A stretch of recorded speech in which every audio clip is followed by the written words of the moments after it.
Hi, and welcome to another episode of Educator Moves. I'm super excited that you're here with me on today.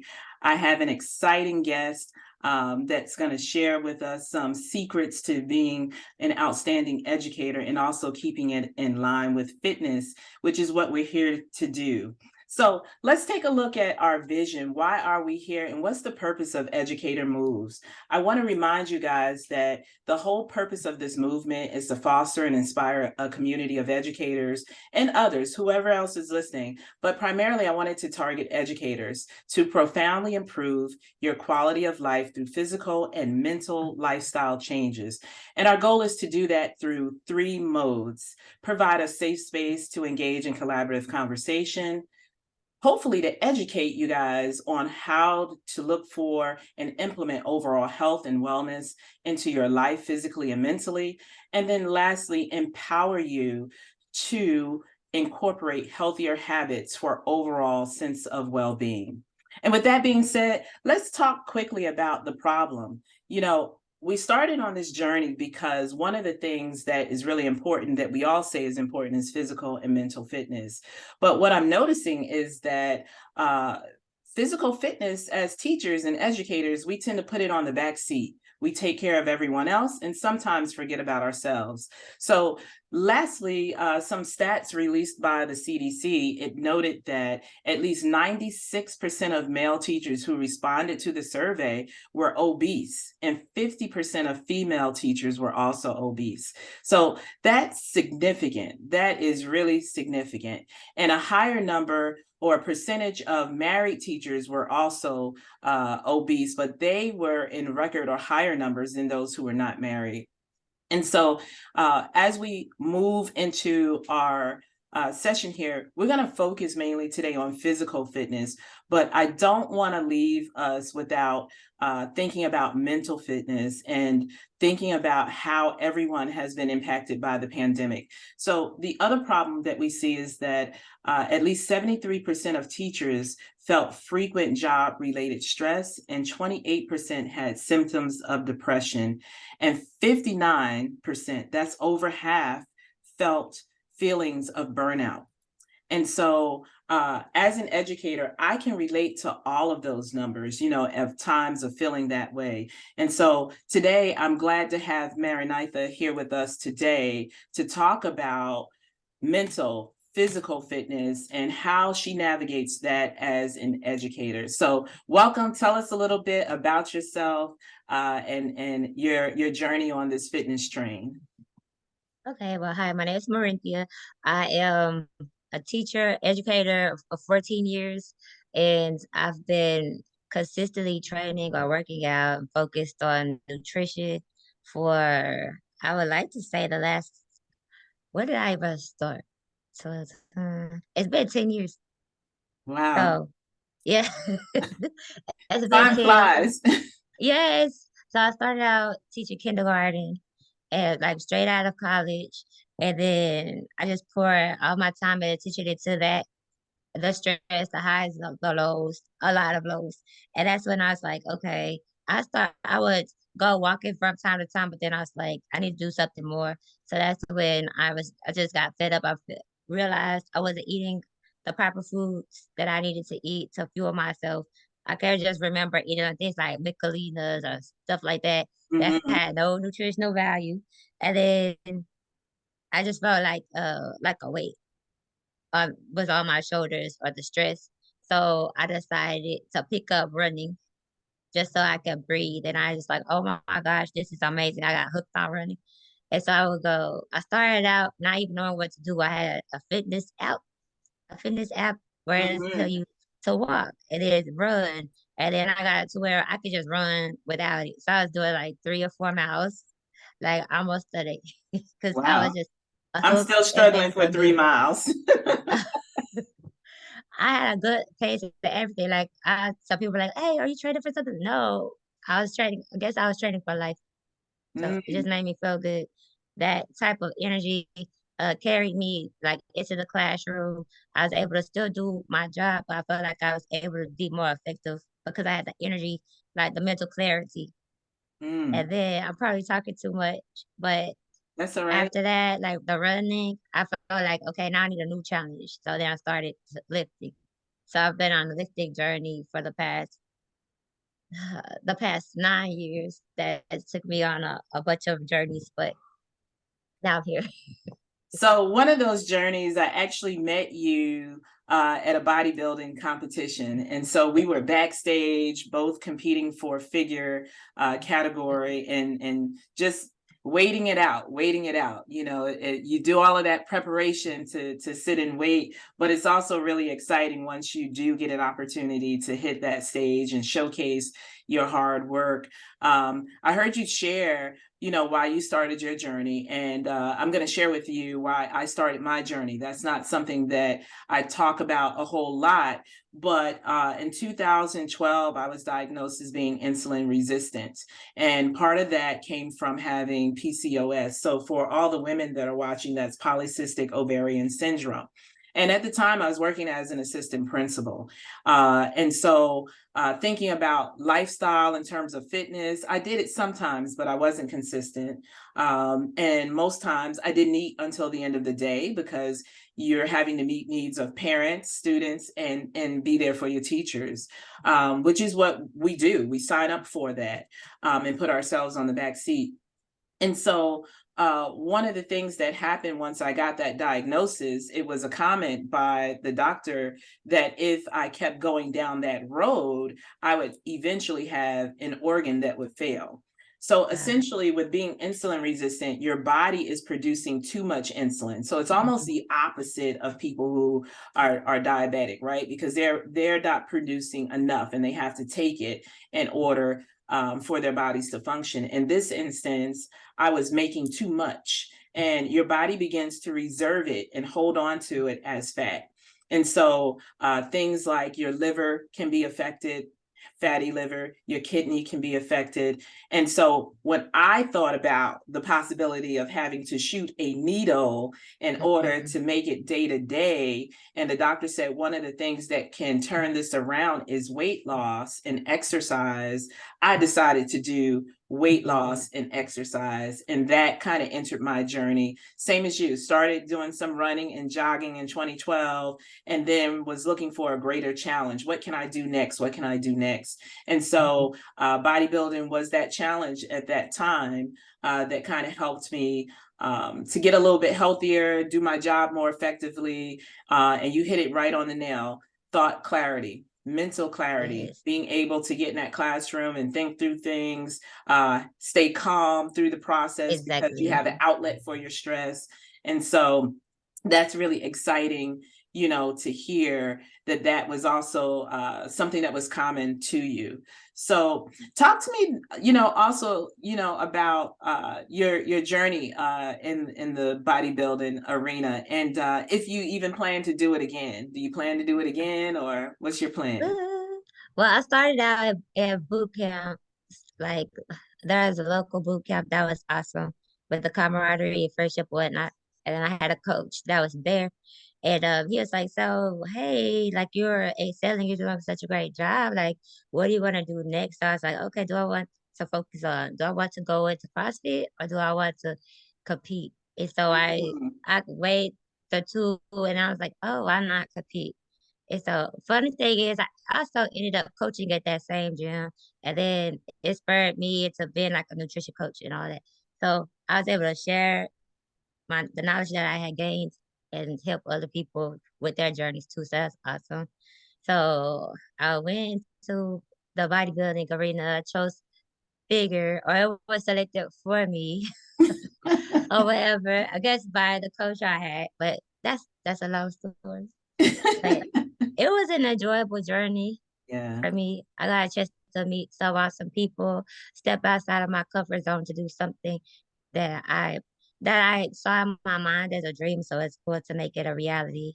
And yeah, it's nice to see the transformation of the body. But it's a challenge like for the mind to transform too. So as your body's changing, your mind's also changing too. yeah. And And there's so much to think about as far as like preparing your daily meals, keeping our mind in check, and just going day to day, still being in the classroom and responsible, like so much to balance. Yes. And the crazy thing is you're able to balance it all and in a way that makes you absolutely more effective. One of the benefits, you know, I would agree with you, is that it helps you meet other people. You're traveling to places, if you so choose to get out of your area, Right. and meeting people just all over the country. And so for me, that was exciting. I met you in the state of Uh, Texas. I've been to North Carolina to compete. I've been in Georgia to compete, and so for me, it really was that. But the other output from it is being able to tap into your creativity, right? And so it allows you to expand into other arenas. And so I don't know if everyone can see, but I have on this shirt that says "Faith, Hustle, and Prayer." And uh, equals results, right? And so this shirt comes from M&M Crafting. And so talk to us about your crafting business and things that you do with that, because I've placed several orders, but I want to give you a moment to shine and talk about that level of creativity you've tapped into. oh, well, thank you, and I appreciate that. So funny thing is, so when I was at undergrad, I worked for the YMCA. So every time we had like I worked at after school care, summer camp, and then so when I was a camp counselor, they were like, "Oh, we gotta put you on arts and crafts." I'm like, "Why y'all put me on arts and crafts? There's nothing arts and crafts about me. Put me somewhere else. I don't want to be there." And so they're like, "Oh, no, you gotta do arts and crafts." And so I'm like, I don't even know why they put me here, but okay. So then I'm like, oh, okay, like you can actually shade, you can color, do like little whatever. I was like, oh, so you can actually put this together. Didn't know that about myself. And I teach it to the kids. And then that's also where I found out that I could actually be a teacher because I never thought about Mm. being a teacher. I initially wanted to be a nurse, but then I helped one child like make a breakthrough, and that's when the light bulb went on. Like, oh my gosh, like I was crying when I went home. Like when I thought about it, I was like, oh, like it made a true difference for her. Like she believed in herself, and she actually read or whatnot. Mm. And so long story. So let me come back to crafting. So then time passed and I felt like, oh, I need another outlet. There's something else I need to do, but I don't know what it is. And so I just really wanted to learn how to use like a Cricut just to start there. And so I got one, I ended up getting one for Christmas. It sat in the box for a year because I felt like I was like, I don't know how to use it. I felt like I was too, what's the word I'm looking for? Um, oh, I said like I felt like, if I get it, I don't know what to do with it. Intimidated. I felt Okay. intimidated by the cricket. I was like, I can't do that. But then the pandemic came, and Mm. we couldn't work. We couldn't go to school. You know, we had to shut down. So then what I do? I was like, okay, I have the cricket, now I have time.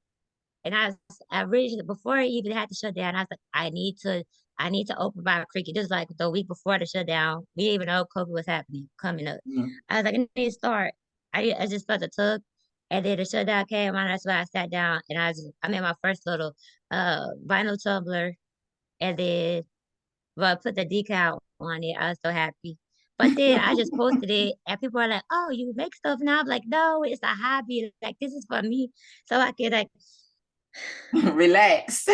Yeah, and then I just kept learning how to make stuff, like new things. So it went from just the decals, so now I actually make tumblers and mugs, like you have on the shirt, Mhm. hoodies. It went to like digital where I can design stuff, and then actually make it like graduation stores, pillows, just like a different things. And Yeah. so basically, I just do custom orders. So people are like, "Hey, can you do this?" Like if I don't know how, I'll like figure it out, or like I'm still. That's where teaching comes in. Like you're always a lifelong learner. Mhm. So yeah, so it just grew. It grew from the pandemic, and it's still going. So I plan to incorporate new things and add to my site. And some things I do know how to do, they're not even on there. So I need to go on and update. Well, one of my favorite things that you created actually was for my godchild, and it was a learning pillow. Uh, And so I'm just going to promote that as well as this shirt, but Oh, thank you. that was amazing, and that was a true testament of you being a teacher and being able to pull that in because it had some mathematical equations and numbers on the pillow, and just some information that a small child could like take a nap on the pillow and then also get up Mhm. and look at alphabets and learn numbers and things like that. And I thought that was really creative because I had never seen anything like it before. And so, I appreciate you for sharing your gift with the world around Thank that. you. And lastly, I wanted to close out with again thanking you for taking your time to join me today. I had a slow start, but I'm really excited that Yep. I was able to talk to you and you were able to share, your journey with us today, and also talk about how you loop that into another hobby. So if you guys are watching, if you're interested, please go to mmcrafting20.com and check out the items that are available. As you heard, she's only doing custom orders right now. So make sure that you are precise with what your needs are and also check out what's already available to you. So do you want to share anything else with us, with the viewers in terms of how you will continue to stay physically fit, um, given all the things that you're doing now? Okay, so I purposely prepare my meals each week. So that's been a habit of mine for years now. I feel like if you have that prepared, that's like half the battle. Yeah, You don't have to worry about what am I gonna eat, how many calories is that. You already know what works for your body, what benefits you, what helps support your energy or whatnot. And then, so I do that. Keep my water with me so I can sip throughout the day, stay hydrated. I hope I answered your questions. So to stay physically fit, so that helps me. I don't have to think about those things because I have it. yeah, Just like keep it on hands. And then for the day-to-day things, so I'm still at the gym. I still work out. At least I go at least 4 to 5 days. And then so I still fit that in the afternoon, the evenings after work. I used to go early mornings, like 5 a.m. Like, that's fine, but I stay up too late because I'm crafting at night. I craft so I make up orders. So like, so I moved it to the evening. Um, let's see. Also, just the mind, just taking time to like for daily affirmations, time for prayer, time to just breathe. yeah, Even if it's 5 minutes, that's enough to just help you get settled or get centered because nobody else is responsible for your energy. It's you. So the sure, world's gonna keep going on and then everybody's around you is gonna be doing things or they have things going on in their life too and it's yeah, outside. yep, So you can control what's inside. that's true. And if you can do that, you can bring yourself peace, you can bring yourself joy, if you don't feel like you don't have love, you can love yourself. Like do those things to love yourself, and then you just radiate. So you'll eventually be like a candle. You'll light the Hmm. life of others. So Well, I thank you again for sharing that. Again, you heard it first. Sometimes we overcomplicate things with trying to get fit. It's not about being a size two. It's not about mm-mm. being a size one. It's not about I need to lose 30 pounds in 30 days, but it's Oh yeah. just being able to live your best life in the body that you're given physically and mentally. And what was just shared is simple: prepare your meals. Don't eat out as Yep. much. You save money. Stay hydrated. Make sure you get your water. I actually have been slacking on my water lately, so I have my bottle sitting right here next to me to make sure I stay hydrated as well. Figure out how to get fitness in. Figure out how to get a session in 30 minutes, 45 minutes a day, morning or evening, whatever works for you.